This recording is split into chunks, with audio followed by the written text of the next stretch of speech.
there's a guy named like Joey Swole on Instagram, and he calls out a lot of bad gym behavior in the gym. And it's entertaining. It's cool because, you know, I go to public gyms all the time. I'm a member of Lifetime. And the problem with public gyms is, one, you got people lollygagging on machines. Like they'll just be on a machine and you might want to use it and they'll just be on their phone. And you're like, dude, could you get your work and then move? Or can we share the machine? And then if you're doing like a circuit training type deal, if you get up, the worst is like you're doing like 4 different exercises back to back. Somebody might take the machine and you're like, oh my God, you got to wait for them. That's the worst. Like if you're on like a lat down, pull down machine, and then you move over to like curls or something, and then somebody gets on the lat machine and they're just like on their phone. You're like, oh my God, you gotta be kidding me. Please get off. And then you got a lot of people filming, which most people are pretty respectful if you're filming something. But there was some dude in New Jersey and he was filming, and this guy walked by his camera, and the guy literally put his hand and goes, hey man, I'm filming. You see that I'm filming? Put his hand in the middle of this guy's chest and pushed him away and posted it. And people got on him. They was like, yo, you were wrong. You know, it's a public gym. Most people are respectful, but you might have people walk by you. It happens. But the guy ended up like, people started reposting like his page, and he was just like, F you, screw you, everything. He couldn't just say, hey, yeah, I was wrong. I handled that wrong. I didn't realize it until I posted it. He wanted to stand on that soapbox and nah, F you. If you ever come to my gym, you'll go to sleep. It's the LA Fitness in some town in New Jersey. Well, this dude, Joey Swole, got a hold of it, posted it, and the dude got banned from all LA Fitnesses. His membership was revoked. He's not allowed. I'm just going, was it worth it to swell up and show you a bad dude? I'm just going, I watched it. I was like, yeah, dude, that wasn't worth it. I thought it was a lot to put your hand on somebody though.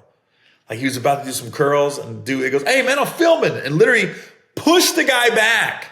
And I was going, and it's one thing to have a moment. It's another thing to like double down after you've cooled down and you see people coming at you on the internet like you were wrong, and you're like, nah, I wasn't. It's almost like Deontay Johnson. Like, if 4 teams let you go, it's you.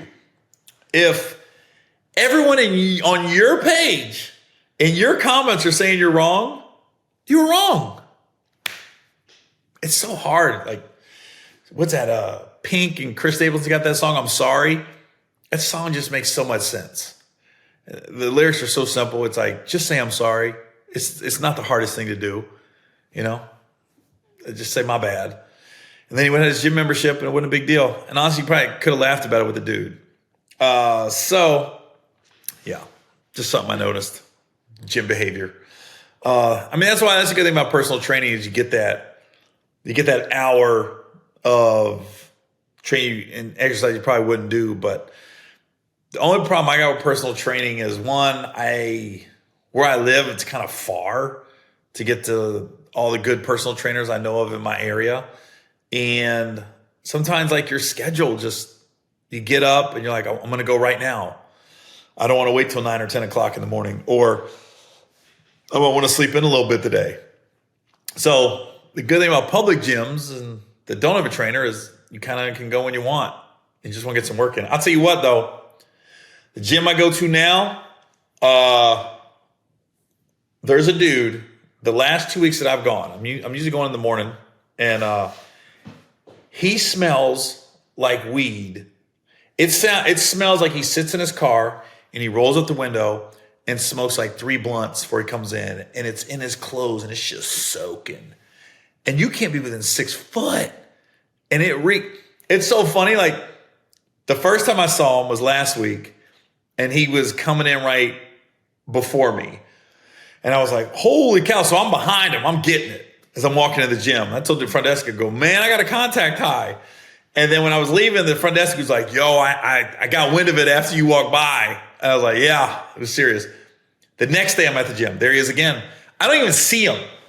I think I was doing like, I don't know what I was doing. Like let's say I'm bench pressing. I went, oh my God, another guy smells like weed? And then I get up and look over, it's him again. I'm like, dude, again? And then today I was at the gym again. I don't see him. I smelled him. I was like, oh. And he never looks like he's like in gym clothes. He's like in jeans, t-shirt. He's not in good shape. And I'm just going, bro, do you like smoke? It's that weed smoke it's almost like coming out of his pores. That's how much weed he has to smoke. It's not like a joint. Like it's in bed. I can't imagine what his house smells like or the inside of his car. I just can't imagine if it's that strong. And I'm not exaggerating. 6 feet, you can smell it. And you see people in the gym, they're all looking around like we all know who it is now. And I'm just going, oh my God, is anybody ever going to say anything to him? I don't know.